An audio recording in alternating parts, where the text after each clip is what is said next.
हम अगर सुनना चाहेंगे तभी कोई हमको सुनाएगा, हम किसी से बात करना चाहेंगे तभी बात करेंगे। शिव के भाव के शिखर में समस्त संकीर्णताएं तिरोहित हो जाती हैं, लेकिन इसके लिए शिव भाव की जरूरत है, शिव भाव के नजदीक होने की जरूरत है, इसके लिए आपको शिव की बात करने की जरूरत है। तो हमको ये निश्चित करना होगा कि एक निष्ठता बहुत जरूरी है किसी भी रिश्ते में। लौकिक तौर पे एक पति और पत्नी के बीच की बात देखिए, अगर पति पत्नी के लिए एक निष्ठ नहीं है तो उस रिश्ते का कोई मतलब नहीं। अगर पत्नी पति के लिए एक निष्ठ नहीं है तब भी उस रिश्ते का कोई मतलब नहीं। एक भाई अपनी बहन के लिए बहन के भाव से एक निष्ठ नहीं है तो रिश्ते का कोई मतलब नहीं।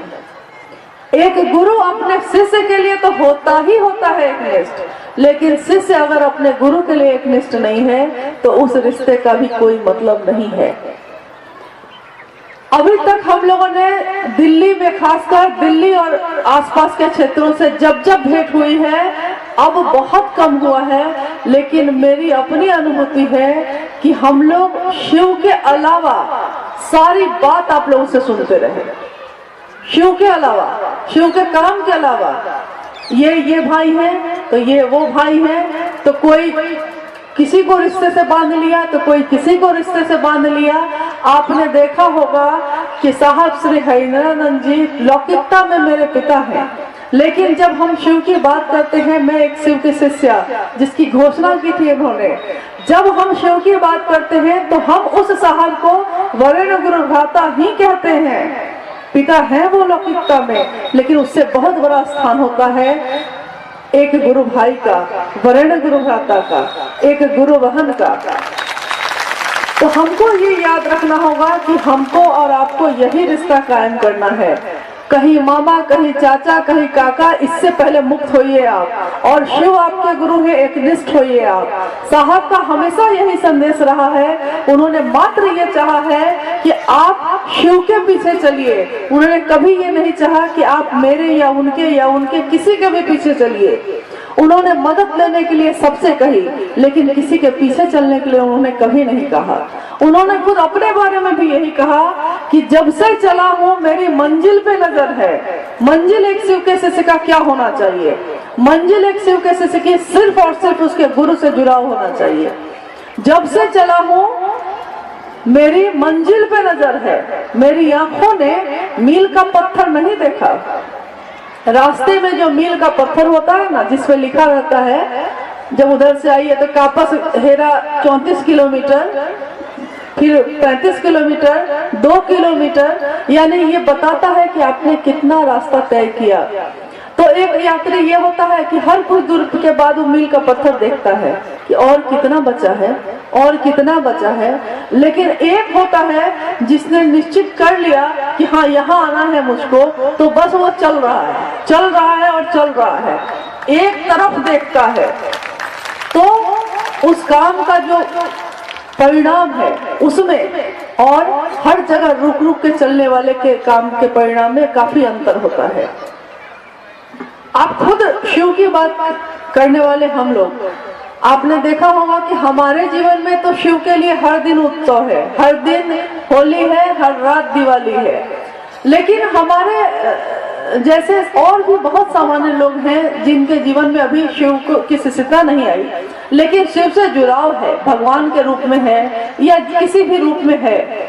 सावन में जब हम यात्रा करते हैं शिव के लिए जल लेकर, यानी शिव पे जल चढ़ाना है ये सोच के, शिव की पूजा करने के लिए जब हम लोग कांवड़ में जल लेके चलते हैं, तो जैसे आप में से कितने लोग ऐसे हैं जो कभी सावन में जल लेके चले हो? कभी ऐसा हुआ है क्या? बचपन में मैं खुद 2 बार गई हूँ, अब तो जरूरत ही नहीं पड़ती, लेकिन पहले 2 बार गई थी अपने परिवार के साथ, और मैंने जो देखा है उस अनुभूति को आपको बताती हूँ। आप में से भी कुछ लोग ने हाथ उठाया कि हाँ हम लोग भी गए हैं। शिव पे जल चढ़ाना, शिवलिंग पे जल चढ़ाना है, मन में ये निश्चय आ गया है, एक जगह आपने मन में स्थिर कर लिया है कि मुझको उस जगह पे जाना है। आपने शिव के नाम का एक जल लिया है, एक लोटे में कांवड़ लिया है, और आपने एक अपनी मंजिल निश्चित कर ली है।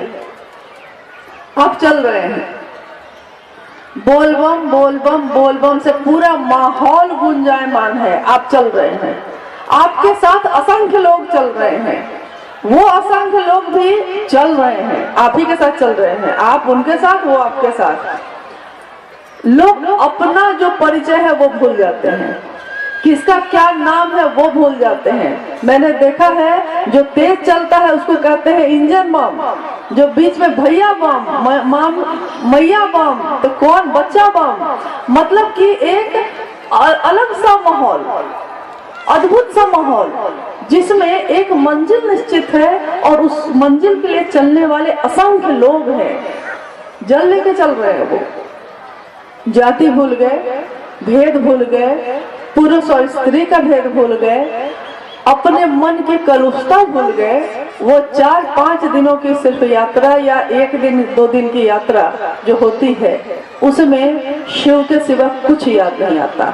लेकिन आप चलते सबके साथ हैं, आप उठते बैठते सबके साथ हैं, आप नहाते हैं, खाते हैं, यहाँ तक कि खा लिए हैं तो माफी मांगते हैं कान पकड़ के उठ बैठ के, सबके साथ हैं आप। लोग दूर से देखते हैं तो लगता है कि सब एक साथ चल रहे हैं, लेकिन कोई किसी के साथ मन से नहीं है। मन में उसका जुड़ाव शिव से है, उस समय एकमात्र शिव से, एक ही मंजिल है। अब आइए जरा हम लोग अपने जीवन के बारे में विचार करते हैं। साहब से हरिनानंद जी ने कहा कि शिव हमारे गुरु हैं। आपने माना, मैंने माना, हमारे जैसे लाखों करोड़ों लोगों ने माना। हमारे मन में ये निश्चय उन्होंने डाला कि आपके गुरु शिव हैं, आपको किसी की जरूरत नहीं, आपके गुरु शिव हैं, बार बार डाला। लेकिन हमारा मन ही बार बार रुकता रहा। हमारे मन में ये निश्चय नहीं हो सका जो 4-5 दिनों की यात्रा में होता है, वो हमारे पूरे जीवन की यात्रा में ये बात नहीं आ पाई। हम हर जगह रुकते रहे, हम हर जगह दूसरे को देखते रहे और हमारे मन में वो मंजिल ही हमेशा गायब हो जाती है कि कहाँ जाना है, क्या करना है। यहाँ तक कि आपने देखा होगा कि फटाफट सेशन बीच में चला था, काफी लोग मतलब उसमें निकल रहे थे। तो बहुत ऐसी जगह थी जहाँ पे लोग खुद में मिल के चलने लगे, लेकिन बहुत ऐसी जगह भी थी, बहुत ऐसी जगह भी रही जिसमें कहने को तो गुरु भाई गुरु बन रहे वो, लेकिन बाहर जाकर पूरा घूम फिर के अपना, किसी ने उत्तराखंड चुन लिया, किसी ने हिमाचल प्रदेश चुन लिया, किसी ने कुछ चुन लिया, किसी ने कुछ चुन लिया, कोई राजस्थान जा रहा है तो कोई केरल और तमिलनाडु जा रहा है। और यहाँ तक कि मुख्यालय जाके वो बोल रहे हैं कि केरल जा रहे हैं, लेकिन पता चलता है कि 2 दिन तो फटाफट किया था वहाँ और 2 दिन घूमने में बिताया था। तो ये आपके आसपास में तो असंख्य ऐसे लोग हैं जिन्होंने शिव को गुरु माना ही नहीं, आपको वो दिखाई नहीं देते। और जाना है तो जरूर जाइए आप, लेकिन अपनी जगह को भी तो थोड़ा देखिए कि वहाँ भी कुछ लोग जुड़ जाए और तब बाहर जाइए। तो ये कलुषता, ये चीजें जो हमारे मन को जकड़ती हैं, जैसे ही आप निश्चित कर लेते हैं कि मेरी मंजिल शिव है, मुझको चलना इन असंख्य लोगों के साथ है, लेकिन मन से रहना किसी के साथ नहीं है, मन से जुड़ना किसी के साथ नहीं है। और देखिए आपको कोई कष्ट नहीं होगा, आपको कोई दर्द नहीं होगा, आप मुक्त मन से बहुत अच्छे से, चाहे आज आपको ये भाई मिले तो आप इनके साथ में चलिएगा, वो भाई मिले तो आप उनके साथ में चलिएगा। आपके गुरु शिव है, शिव की बात होनी है। ये नहीं होना चाहिए कि हम इस ग्रुप में हैं, हम इन्हीं के साथ चलते हैं, हम उन्हीं के साथ चलते हैं। अगर ऐसा साहब हरिनानंद जी ने किया होता तो सोचिए, क्या आप दिल्ली में या राजस्थान में या हरियाणा में नजर आते? पता चलता कि जो शिव को गुरु मान रहा है वो फिर रांची में उनके पास बैठा हुआ है, यही पता चलता। लेकिन ऐसा उन्होंने कभी नहीं किया। जो सब कुछ रखते हैं अपने पास, जब उन्होंने हमको मुक्त किया है, जब उन्होंने कहा है कि आप एकदम स्वतंत्र हैं कहीं भी जाकर शिव की बात करने के लिए, तो अगर हम किसी को बाधा देते हैं, हम किसी व्यक्ति की यात्रा को अपने में जोड़ के रोकते हैं, तो ये एक आध्यात्मिक अपराध है। और इस आध्यात्मिक अपराध की सजा हमारे गुरु शिव के पास भी नहीं होगी। क्षमा जिसे कर सके न तुम भी, हो गई कोई ऐसी भूल, हम शिव शिष्यों से अगर ये भूल होती है तो इसकी क्षमा वो गुरु भी नहीं करेगा। क्यों? क्योंकि अगर मेरे कारण कोई शिव की तरफ चलने से रुका है तो ये शिव के लिए किया हुआ अपराध है। इससे बचने की कोशिश करिए और अपने मन में एक मंजिल निश्चित कीजिए कि हमको कहाँ चलना है, किसके ध्यान में चलना है। चलिए सबके साथ, लेकिन बनिए किसी के नहीं। बस इतनी ही प्रार्थना है आपसे। चलिए सुनते हैं, देखते हैं कि कहाँ तक इतिहास जाता है, कहाँ तक शिव की बात हमारे सामने, कहाँ से शिव की बात शुरू हुई है, उस देवता की बात शुरू हुई है। 10,000 सालों का इतिहास हमारे आपके सामने है। इतिहास से अर्थ तो समझती होंगी, आप लोग समझते होंगे। घर की कोई पुरानी चीज़ होती है, कोई पुराना सिक्का होता है तो हम लोग उसको सहेज करके रख लेते हैं। चांदी का सिक्का आपके घरों में भी होगा, हमारे घर में भी है कि पुराना है, दादा का है, परदादा का है। तो वही चीज़ें इतिहास हो जाती हैं जो पहले से चली आ रही हैं, हमारे आपके घरों में सज्जित हैं, सुसज्जित हैं। 10,000 साल पहले हमारे यहाँ की सभ्यता थी, दुनिया की सबसे पुरानी सभ्यता के लोग हैं हम लोग। हम लोगों को इस बात का गर्व होना चाहिए कि दुनिया को हम लोगों ने सभ्यता का पाठ पढ़ाया, जीने का पाठ पढ़ाया है। और देखिए 10,000 साल बाद साहब ने ऐसी चाबी हम लोगों को दी है जो हम लोगों को भी जीने की कला सिखलाता है। साहब ने शिष्यानुभूति में लिखा है, शिव से आया ज्ञान जीने की कला सिखलाता है। तो 10,000 साल पहले दुनिया को हम लोगों ने जीने की कला दी है और साहब 10,000 साल बाद साहब ने हम लोगों को भी जीने की कला दी है। वो शिव को गुरु स्वरूप दिया है, हम लोगों को उनको हम लोगों के बीच लाकर रख दिया है। ये अंतर है 10,000 सालों का, ये किसी ने नहीं किया है। विश्वामित्र की धरती है ये, विश्वामित्र खुद शिव के शिष्य रहे हैं, पर विश्वामित्र ने न हमें बताया, न आपको बताया, न पीछे गुजर गई पीढ़ियों को भी नहीं बताया कि शिव मेरे गुरु हैं, आपके गुरु हो सकते हैं। इतिहास हमारा शिव के गुरु रूप से पटा पड़ा है, पर किसी ने ये नहीं कहा कि मेरे गुरु हैं, आपके भी हो सकते हैं। ऐसी बात सिर्फ साहब ने कही, ऐसा अमृत सिर्फ साहब ने दिया है और उस अमृत को हम लोग पी रहे हैं, लोगों तक पहुंचाने की कोशिश कर रहे हैं। सिंधु घाटी सभ्यता में सबसे पहले शिव के बारे में पता चला। पशुपति कहा जाता है कि जो पशुओं का ईश्वर हो। पशुपति हमारे गुरु ऐसे हैं जो पशुओं के भी ईश्वर हैं और हमारे भी ईश्वर हैं। कहीं कोई भिन्नता नहीं है, सब जगह सार्वभौम स्थिति है, बराबर की स्थिति है। लोग बटे हैं, कोई किसी का देवता है, कोई किसी का देवता है, पर हमारे आपके गुरु ऐसे हैं जो जानवर के भी गुरु हैं, जानवर के भी देवता हैं और हमारे आपके भी परमात्मा हैं। इतिहास धीरे धीरे बढ़ता है, फिर वैदिक युग आता है। वैदिक युग में रुद्र कहा गया है उनको। रुद्र का मतलब होता है रुलाने वाला, जो हमको आपको कष्ट देता है। कभी माँ डांट देती हैं तो कहते नहीं कि बहुत रौद्र रूप में आ गई है माँ, वही महादेव का रौद्र रूप है, लोग उससे डरा करते थे। फिर धीरे धीरे इतिहास आगे बढ़ता है, उनको शिव कहा गया, शंकर कहा गया, परमात्मा कहा गया, सदाशिव कहा गया, दक्षिणामूर्ति कहा गया, पंचानन कहा गया। ये सभी शिव के नाम हैं। इतिहास में समय समय के हिसाब से उनको दिया गया है। मतलब इसका सीधा सा मतलब है, जिस समय हमको आपको जो अच्छा लगा हम लोगों ने दे दिया। महादेव को कभी ने विष दे दिया तो वो विष पी गए, कभी कुछ दे दिया तो कभी कुछ ग्रहण कर लिया। प्रेम से हम आप भी देते हैं तो महादेव ग्रहण करते हैं। अही मंडल सर ने बताया ना, अंकल ने बताया ना कि साहब ने सिंहेश्वर ने महादेव को रसगुल्ला खिला दिया, तो हम आप प्रेम से जो भी देते हैं वो ग्रहण कर लेते हैं। फिर महादेव की बात आगे आती है, इतिहास आगे चलता है। शंकराचार्य शिव के शिष्य रहे, रविन्द्रनाथ टैगोर भी रहे। इतिहास की बातें हैं, इतिहास भरा हुआ है। हम लोग इतिहास को लेकर के चल नहीं सकते।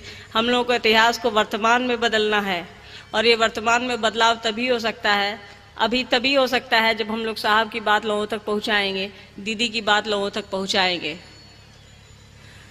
नई बात नहीं है, सदियों से ये बात चली आ रही है कि शिव जगत गुरु हैं, हमारे गुरु हैं, आपके गुरु हैं, पर ऐसा किसी ने नहीं कहा। उपनिषदों में कहा गया है, श्वेताश्वेतर उपनिषद है जिसमें कहा गया है कि शिव को गुरु कहा गया है, परमात्मा कहा गया है। उसके गुरु स्वरूप की ही बात साहब कहते हैं, उन्हीं की बात हम लोगों को लोगों तक पहुंचाना है। विश्वामित्र ने यहाँ ज्ञान प्राप्त किया, यहाँ लोगों को उन्होंने अपना ज्ञान लोगों को दिया। लोगों को ये नहीं बताया कि शिव से आया ज्ञान जो है वो जीने की कला है, आपका जीवन बदल सकता है। ऐसा सिर्फ साहब ने किया है। इतिहास को हम लोग नई दिशा देते हैं। साहब के इस संकल्प को, साहब के इस बात को लोगों तक पहुंचाइए। इसी में कल्याण है। शिव का कल्याणकारी रूप तभी सफल होगा जब हम आप उसके गुरु स्वरूप की बात लोगों तक करेंगे, लोगों को समझाएंगे कि शिव के गुरु स्वरूप से जुड़ने से ही आपका कल्याण हो सकता है, इस जगत का कल्याण हो सकता है। महादेव की बात साहब कहते हैं ना कि महादेव से बात, अगर आप उनसे जुड़िएगा तो महादेव से बात करना भी संभव है हमारे आपके लिए, और उसमें आपका जुड़ाव होना चाहिए। आप किस हद तक उनसे जुड़ पाते हैं, किस हद तक उनसे प्यार कर पाते हैं, उनके गुरु स्वरूप से जुड़ते हैं, आपका शिष्य भाव किस हद तक उन तक पहुंचता है, ये हम पर और आप पर निर्भर करता है। हम लोग किसी अपने के लिए कितना चिंतित रहते हैं, कभी अपनी चप्पल के लिए, कभी अपने कपड़े के लिए, कभी घर की टूटी हुई छत के लिए। महादेव के लिए भी चिंतित होइए, कभी उनके काम के लिए भी चिंतित होइए। महादेव आपके अपने बने रहेंगे, साहब दीदी आपके अपने बने रहेंगे। अभी कुछ दिन पहले साहब आए हुए थे घर हमारे। वो तो कहीं जाते नहीं, शिव चर्चा से ही उनको फुर्सत नहीं रहती, पर हम लोगों के विशेष आग्रह पे वो पटना आए थे। उन्होंने कहा कि महादेव को तो हम लोग एक कमरे में बंद रखे हैं, जैसे महादेव को, उनके गुरु स्वरूप को हम लोगों ने इतिहास में बंद कर रखा है, वैसे ही महादेव को एक कमरे में बंद कर दिए हैं। जैसे घर के बड़े बुजुर्ग एक कमरे में रहते हैं, टाइम टू टाइम हम उनको खाना दे देते हैं, उनसे पूछ लेते हैं भूख लगी है तो कुछ नाश्ता दे देते हैं, वैसे ही हम लोगों ने महादेव को समझ लिया है। सुबह हुई तो प्रसाद चढ़ा देते हैं, वो भी मिश्री का दाना दे देते हैं। उनसे कभी हम आप पूछते हैं कि आज आप क्या खाएंगे? अपने बच्चे से हम आप ज़रूर पूछते हैं कि आज आप क्या खाएंगे। अपने पति से पूछते हैं, अपनी माँ से पूछते हैं कि क्या खाइएगा, वही बना देते हैं। महादेव को हम लोग आप लोग इतना महत्व भी नहीं देते, मन से कम उनसे पूछ सकें। साहब ने यही बात इस बार हम लोगों को कही कि महादेव से किसी अपने जैसा प्रेम कीजिए, अपने बच्चे जैसा प्रेम कीजिए। अगर बच्चे तक भी नहीं कर सकते हैं तो कम से कम अपनी चप्पल जैसा तो प्रेम कर लीजिए। उनकी इस बात को समझने का प्रयास कीजिए। हम लोगों को भी 3 दिन लगे उनकी इस बात को समझने में। रामविलास जी यहाँ बैठे हैं, वो भी वहाँ थे। साहब दुखी थे कि महादेव को हम लोग बस एक कमरे तक सीमित रख दिए हैं, एक कोना दे दिया गया है। शाम हुई आरती कर लिया, रात हुई एक बार प्रणाम कर लिया, उससे प्रेम नहीं करते हैं। रूटीन की तरह उनसे जुड़े हैं, जैसे स्कूल जाना है, बच्चे को भेजना है, भेज दिया, ले आए, खाना बना दिया, खा लिया और सो गए। महादेव को अपना समझ के उनसे प्रेम कीजिए, वो आपके बने रहेंगे। उनके गुरु स्वरूप से उनसे दया मांगिए कि हे शिव, आप मेरे गुरु हैं, मुझ पर दया कीजिए, मैं आपका शिष्य हूँ, ताकि आपका काम मैं कर सकूँ, साहब का दिया हुआ संकल्प लोगों को बता सकूँ, लोगों को समझा सकूँ। इसमें कोई कठिनाई नहीं है, बहुत छोटी सी बात है। ये 3 सूत्र है जो साहब का दिया हुआ है, आपको बताने की ज़रूरत नहीं है कि 3 सूत्र क्या है। इसी 3 सूत्र को आगे लेकर के हम लोगों को साहब की बात आगे बढ़ानी है, लोगों को बताना है, पूरी दुनिया को बताना है। 2015 बीत चुका, 24 दिन बचे हैं हमारे आपके पास। साहब का संकल्प अभी पूरा नहीं हुआ है, हमारी आपकी कोशिश होनी चाहिए। अभी रामविलास ने कहा ना कि बिहार में कुछ नहीं कर रखा है, बाहर निकलिए। उनके कहने का मतलब ये नहीं था कि इस धरती में कुछ नहीं रखा है, कहने का अर्थ था कि लोगों को बताइए, बाहर निकलिए, लोगों को समझाइए। बिहार में तो हम आप इतने लोग, इतनी संख्या में लोग हैं, शिव शिष्य हैं, बाहर निकलने की ज़रूरत है ताकि साहब का संकल्प पूरा हो, उनकी बात लोगों तक पहुंच सके। 3 सूत्र का पालन कीजिए। महादेव को प्रणाम करना, लोगों को बताना और उनसे दया मांगना, ये हमारा काम है। साहब ने पहले सूत्र में लिखा है ना कि शिव आप मेरे गुरु हैं, मैं आपका शिष्य हूँ, आप उनसे संबंध बनाइए। दोनों संबंध चलते हैं, ये रेसिप्रोकल है, एक तरफ से कुछ चीज़ें नहीं चल सकती, दोनों तरफ से चलती हैं। तो आप उनसे अपना संबंध बनाइएगा, अपना शिष्य भाव अर्पित कीजिएगा, वो आपकी तरफ अपना दया भाव देंगे और दोनों मिलकर के ही आपका कल्याण हो सकता है।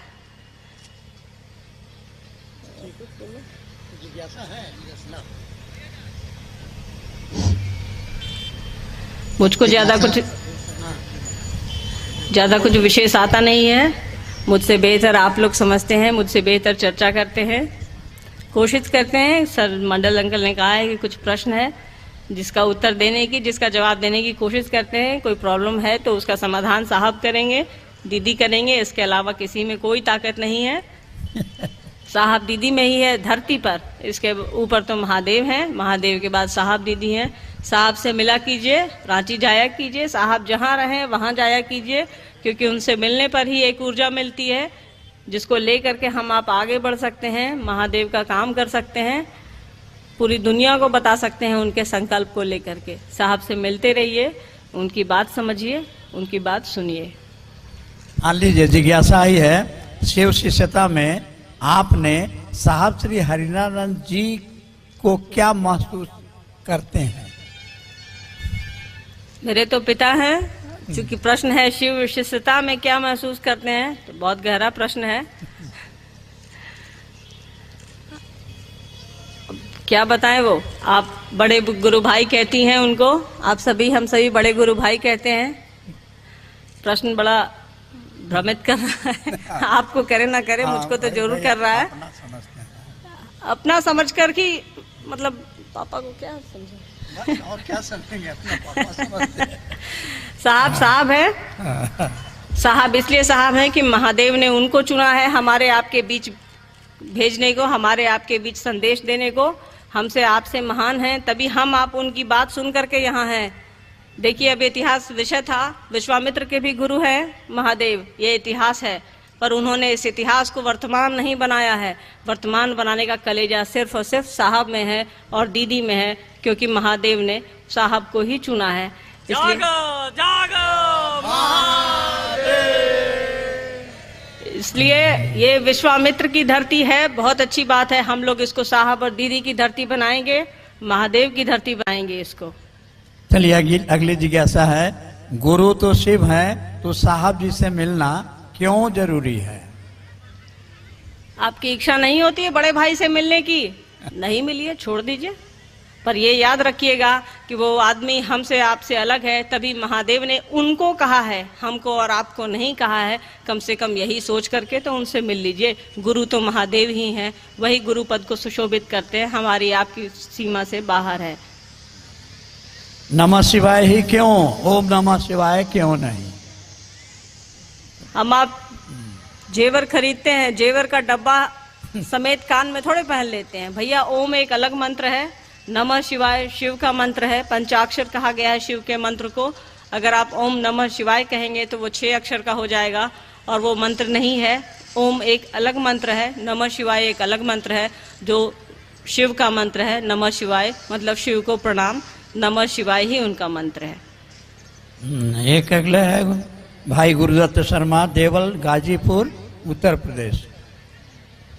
हरि व्यापक सर्व परमात्म समाना रामचरित मानस में चौपाई है, तो अगर हर जीव में शिव है तो बिना शिव के ये शरीर सब हो जाता है, ये तो सही है। तो जिज्ञासा हमारी यह है कि जब परमात्मा हर जीव में है तो क्यों एक इंसान दूसरे इंसान से ईर्ष्या, द्वेष, घृणा, एक दूसरे को मारना, काटना, लूटना, ऐसा विचार बनाए हुए है? ऐसा क्यों, हमें बताने की कृपा। अज्ञानता। परमात्मा हमारे आपके अंदर है, कण कण में है।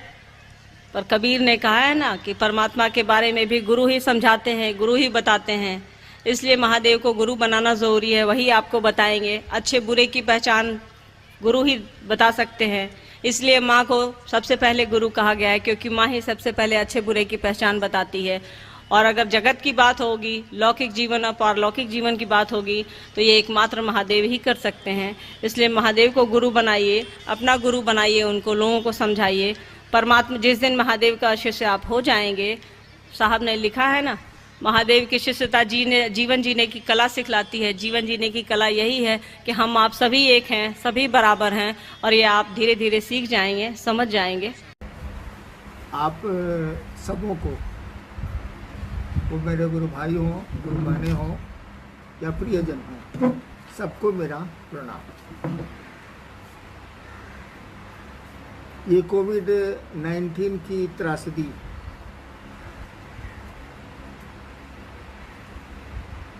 में हम सभी अभी हैं, लड़ रहे हैं, जूझ रहे हैं। जीतेंगे तो हम ही। केवल हमें सतर्कता की ज़रूरत है, भय की ज़रूरत नहीं है, डरना नहीं है। हमको आपको सतर्क रहना है, वो सोशल डिस्टेंसिंग हो, मास्क पहनना हो, भीड़ की जगहों में अनावश्यक नहीं जाना हो, टहलने वाली आदत छोड़नी होगी। अकेले टहलें तो टहलें, लेकिन लोगों के बीच उचित नहीं होगा। हम लोग शिव के शिष्य हैं, आप भी हैं। मेरे साथ कठिनाई है कि मैं आपको देख नहीं रहा, आप मुझको देख रहे हैं।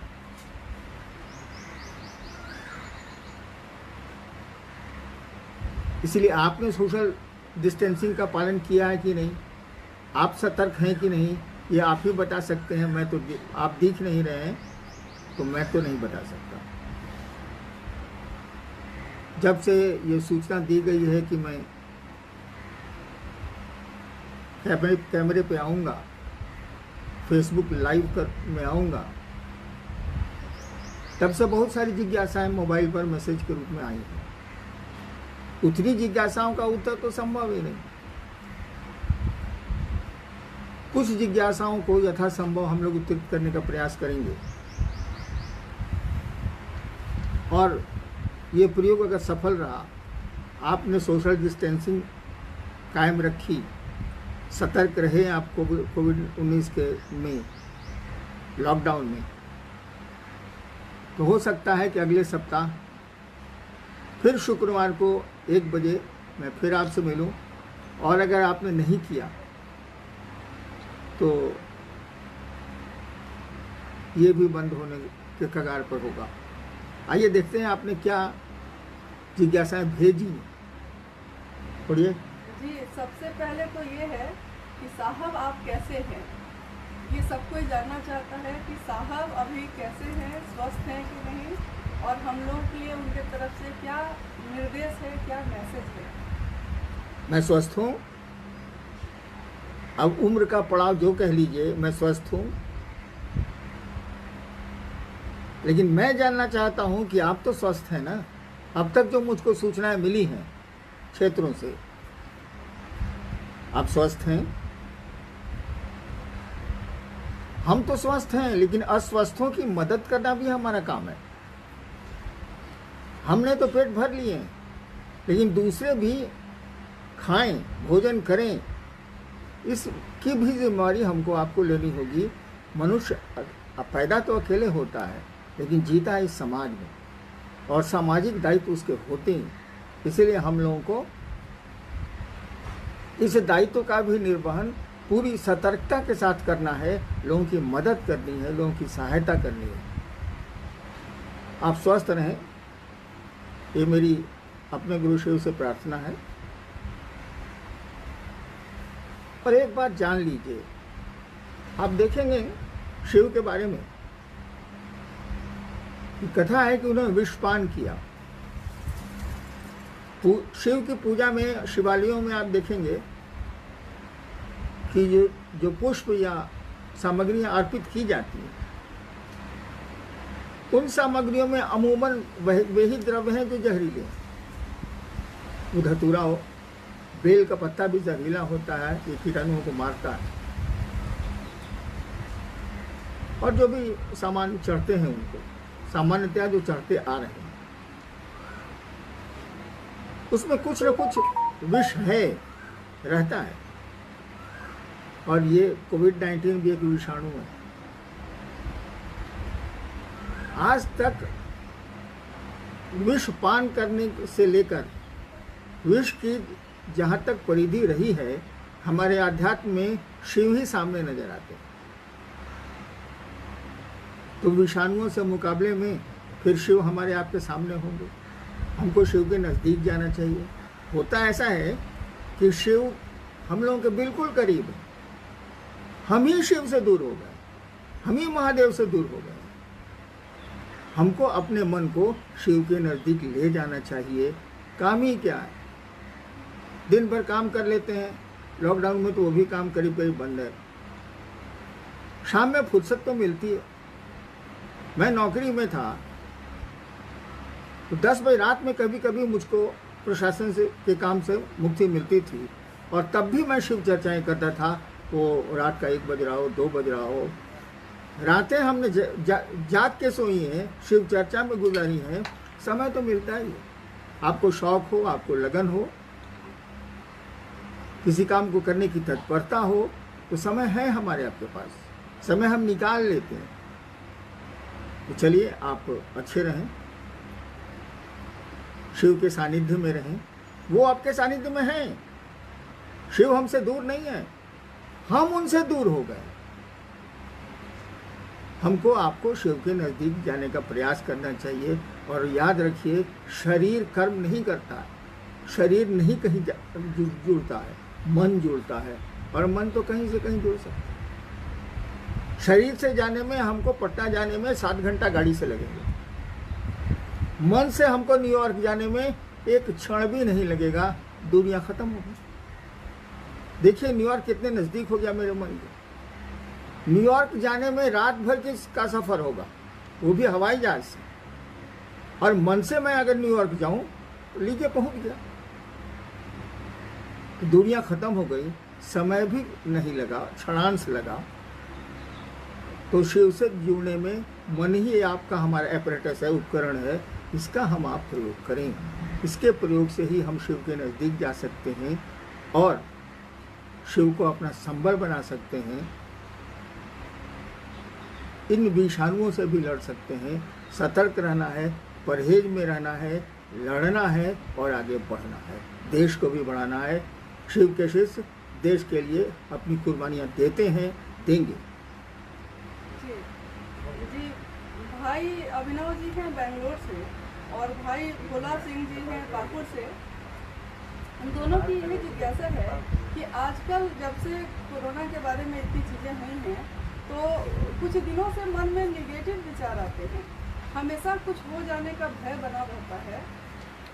एक वैश्विक महामारी कोरोना ने हम सभी के अंदर एक अदृश्य डर पैदा कर दिया है। महादेव कम याद आ रहे हैं और कोरोना ज़्यादा। नमः शिवाय से प्रणाम और दया की याचना करने के बाद भी मन विचलित होता रहता है, क्या करें? देखिए, मन में वो सकारात्मक विचार आया या नकारात्मक, whether it is negative और पॉजिटिव। तरीका ये है कि जो भी विचार आते हो, वो नकारात्मक हो, सकारात्मक हो, वह अपने शिव के चरणों में समर्पित करें हम आप। कहे कि निगेटिव विचार हमारी सोच से नहीं आ रहे हैं, वो आ रहे हैं तो आ रहे हैं। पॉजिटिव विचार हमारी सोच से नहीं आ रहे हैं, वो आ रहे हैं तो आ रहे हैं। उसमें हम आप क्या कर सकते हैं? परिस्थितियाँ, वो विचार परिस्थिति जन्य हो सकते हैं, स्थिति जन्य हो सकते हैं, परिवेश जन्य हो सकते हैं। तो हम आप क्या कर सकते हैं? जितना बनेगा उतना ही ना करेंगे, जितनी शक्ति और जितना सामर्थ्य होगा उतना ही ना करेंगे। सबको शिव के चरणों में अर्पित कर दीजिए। धीरे धीरे आपका मन स्थिर भी होने लगेगा, विचार सकारात्मक होने लगेंगे। आपने पूछा है कि नमः शिवाय करते हैं, शिव से दया मांगते हैं, तब भी मन में नकारात्मक विचार, निगेटिव थॉट्स आते हैं। वो तो मन की आदत है, वो तो चंचल है। अनावश्यक हम लोग कोरोना से डर गए। डरना तो इलाज नहीं है, डरना तो मुसीबत का रास्ते निकालने का तरीका नहीं है। हमको लड़ना होगा, हमको आगे बढ़ना होगा और भगवान शिव से दया मांगनी होगी। नमः शिवाय तो शब्द है, शब्दों का बहुत, संबोधन का बहुत प्रभाव नहीं पड़ता। संबंधों में तो भाव का प्रभाव पड़ता है। आपने हमें नमः शिवाय किया, क्या हमारे आपके मन ने उस शिव को प्रणाम किया? प्रणाम का भाव आया? अगर प्रणाम का भाव आ रहा है, अगर शिव को प्रणाम करने की मन स्थिति बन रही है, तो नमः शिवाय बहुत जरूरी नहीं। नमः शिवाय का सहारा लेके शिव को प्रणाम किया जाए, ठीक है, सहारा में काम करता है वो। लेकिन नमः शिवाय का सहारा शिव के को प्रणाम करने की भाव स्थिति में जाने के लिए लिया जाए। और अगर आप शिव भाव से, शिव से भाव से, या जो कहिए भक्त के भाव से शिव को प्रणाम करते हैं, वो प्रणाम आपका परिणामदायी होगा, आपके मन को स्वच्छ रखेगा, स्थिर रखेगा, शांत रखेगा, उसको सकारात्मक दिशा देगा। शिव में तो निगेटिव ऊर्जाएं हैं ही नहीं, उनकी शक्तियों में भले हैं, लेकिन हमेशा जान लीजिए जहाँ निगेशन है वहाँ पॉजिटिव है, जहाँ पॉजिटिव है वहाँ निगेशन है। हर सृजन में संहार है, हर संहार में सृजन की कामना। नेक्स्ट जी, चांदनी गुरुवान है पटना से कहती हैं कि प्रेम में इतने फासले क्यों होते हैं, प्रेम में इतनी पाबंदियां क्यों होती हैं? प्रेम में पाबंदियां तो होंगी। प्रेम की आदत है कि ये दो सत्ताओं में पैदा होता है। प्रेम दो सत्ताओं में पैदा होता है, एक प्रेमी और एक प्रेम का पात्र। दो सत्ताओं में ये पैदा तो जरूर होता है, लेकिन दो सत्ताओं में रहना नहीं चाहता। ये दो सत्ताओं को एक करता है। कबीर की वो पंक्ति याद करिए, प्रेम गली अति साकरी, नैरो, प्रेम गली अति साकरी, जामे कुटुम्ब न समाज। जामे क्या तो है ऐसे कुछ, दो ही न समाज, दो ही न समाज, यानी दो से शुरू होता है, दो में रहता नहीं है ये। लेकिन जैसे दो से एक होगा ये, जैसे दो सत्ताओं में पनपा है प्यार और एक होगा ये, अब प्यार मरने लगेगा कि अकेले रहता नहीं है। इसलिए फिर बिलगाव होगा, फिर फासले होंगे, और फिर फासले होंगे, फिर प्रेम एक करेगा, फिर फासले होंगे, फिर प्रेम एक करेगा। शिव और शक्ति की यही व्याख्या आई है। वो भगवती शिव से इतना प्रेम करती हैं, लेकिन प्रेम जब करेंगी तो दोनों सत्ताएं एक होंगी, और जैसे दोनों सत्ताएं एक होंगी अब प्रेम टूटेगा। प्रेम अकेले रहता ही नहीं है, दो मिल जाएगा, और ये हर पल चलता रहता है। ये विरह मिलन, विरह मिलन, विरह मिलन, तो प्रेम में तो फासले होंगे। पाबंदियाँ तो हमारे आपके जीव भाव के चलते हैं, हमारे अपने अपने स्वकर्म है, हम लोग का अपना किया हुआ कर्मफल है, जिससे पाबंदियाँ भी लगती हैं और छूट भी मिलती है। जी, भाई आलोक जी कटिहार से हैं कि इतनी कठिनाइयों के बाद भी मैं जगत को ही क्यों चाहता हूँ, शिव मंत्र भारी क्यों नहीं होते? है क्या कि वो शिव जीव भाव में, जगत के भाव में हमारे आपके रूप में दिख रहा है। वही शिव जब जीव भाव में आता है, सृष्टि की इच्छा करता है, तो जगत और जीव श्रेष्ठ होता है। तो जीव भाव की कामना से हम आप सृष्टि है, मनुष्य सृष्टि है, बनाई है, तो जीव भाव तो रहेगा ही रहेगा। वो तो बाई बर्थ है, प्रेम भी बाई बर्थ है, लेकिन जगत से जीव भाव रहेगा ही रहेगा। और जब जीव भाव रहेगा तो सोच में भी जगत होगा। यहाँ शिव भाव को लाना पड़ता है। आप गुरु के सानिध्य से लाइए, गुरु कृपा से लाइए, गुरु की दया से लाइए, लेकिन यहाँ शिव भाव लाना पड़ता है। उसके सीड हमारे आपके बीच हैं, हमारे आपके प्राण में हैं, हमारी आपकी में आए हुए हैं, बने हुए हैं, लेकिन उस सीड को अंकुरित कराना होगा, पल्लवित कराना होगा, पुष्पित कराना होगा, इस तरह से चलना होगा। करिए, शिव को प्रणाम करिए, लगन से करिए, मन से करिए, और सबसे बड़ी बात है भाव से करिए। धीरे धीरे कुंठाएं और अन्य चीज़ें खत्म होने लगेंगी, आपका मन शांत होने लगेगा। जी, ओम जी विराटनगर नेपाल से हैं। कैसे हो पाएगा प्रथम और तृतीय सूत्र, जबकि सुबह से लेकर रात तक रक्त बीज की तरह कोरोना जकड़ के रखा हुआ है, हम सभी को जकड़े हुए। ओम जी नेपाल के गुरु भाई भी लगता है कि देख रहे हैं। भाई नेपाल के भी सारे गुरु भाई बहनों को मेरा प्रणाम है जी। पूरी दुनिया में विदेशों से भी तो काफी लोग अभी जुड़े हुए हैं। भैया मेरा सबको प्रणाम है। मैं नत हूँ सबके सामने। क्या सवाल था जी? ये कैसे हो पाएगा प्रथम और हाँ समझ गया मैं। हाँ, शिव शिष्यता के 3 सूत्र सबको मालूम, और ये 3 सूत्र कुछ नहीं है, 3 काम हैं। वो काम इसलिए है कि हमारा मन शिव को भूल नहीं जाए। मन किसी को भूलता है तो संबंध टूटती हैं। मन में आपका कोई संबंध खत्म होने लगे, भूलने लगे आप, तो संबंध सोने लगेगा, आपकी परवाह कम होने लगेगी। तो शिव के साथ भी यही है, वो आपके गुरु हैं, उनके साथ भी यही है। मन भूलेगा तो शिव से आपका सानिध्य कमेगा, संबंध कमजोर होगा। और मन इस बात को केवल नहीं भूले, इसको बोलते हैं संकल्प दीक्षा। आपने मन से संकल्प लिया है कि शिव मेरे गुरु हैं, तो ये हमेशा आपको स्मरण रहना चाहिए। इसी के लिए 3 सूत्र दिए गए। दूसरा सूत्र जो दूसरों के साथ शिव चर्चा करना है, दूसरों को भी स्मरण कराना है, दूसरों को भी प्रेरित करना है और अपने भी शिव की ओर बढ़ना है। दूसरा सूत्र अभी के परिवेश में संभव नहीं है। हम आप घर से निकल नहीं रहे, निकलना सुरक्षित नहीं है। हम लोग कह रहे हैं कि आप घरों में रहें, सुरक्षित रहें। अरे जिंदगी रहेगी तभी न शिव हमारे आपके लिए। शिव तो रहेंगे लेकिन हमारे आपके लिए तो नहीं रहेंगे। अब मरने के बाद क्या होता है ये तो मुझको मालूम नहीं। तो जिंदगी रहेगी तभी। तो प्रधानमंत्री जी ने कहा ना, जान है तो जहान। तो दूसरा सूत्र तो संभव नहीं है। और मेरी जीवनी को आप देखें, मैंने 1974 में शिव को गुरु माना था, आरा के गांगी स्मशान में। 8 वर्षों तक मैंने किसी से नहीं कहा कि मैंने शिव को अपना गुरु बनाया। यही कोई चर्चा नहीं हुई, कोई बात नहीं हुई।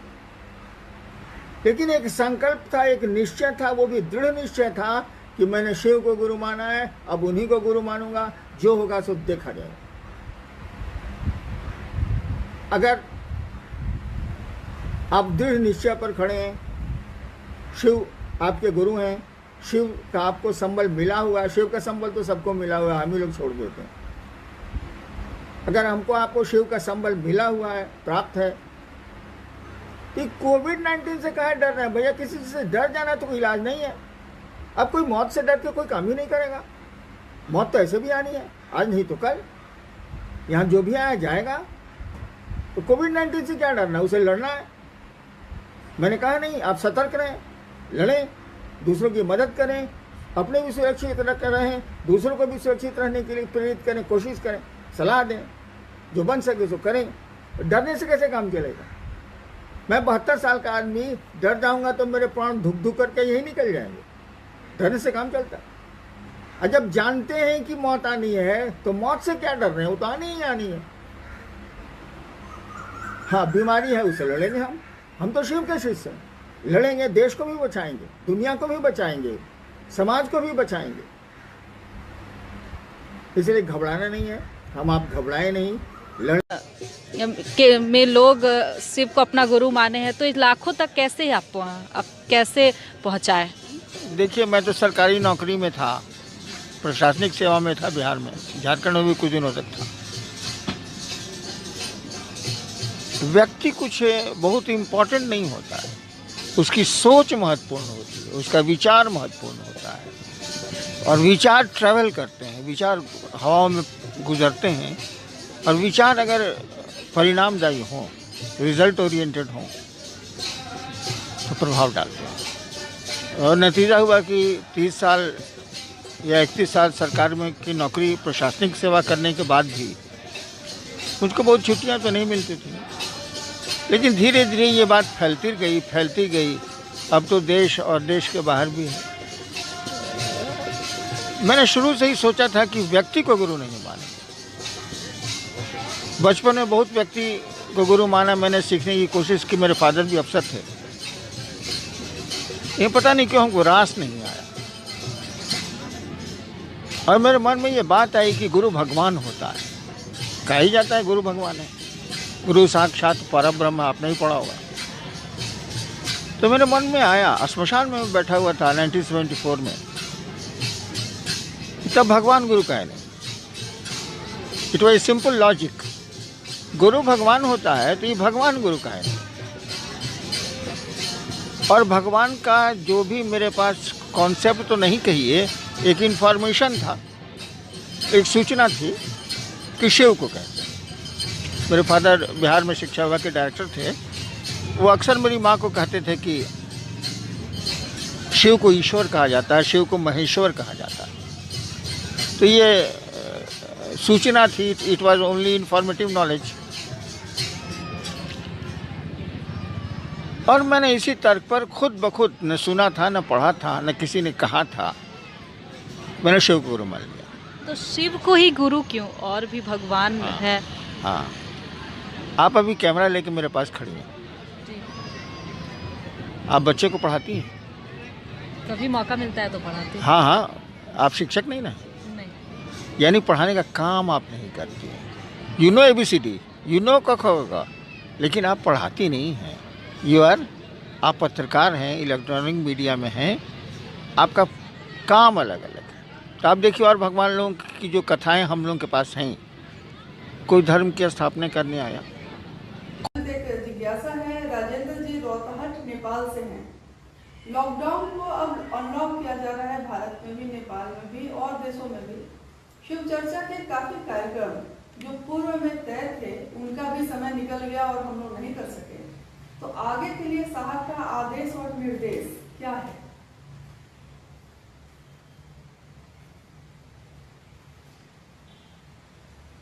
देखिए, व्यक्ति को परिस्थितियों और स्थितियों के अनुरूप चलना पड़ता है।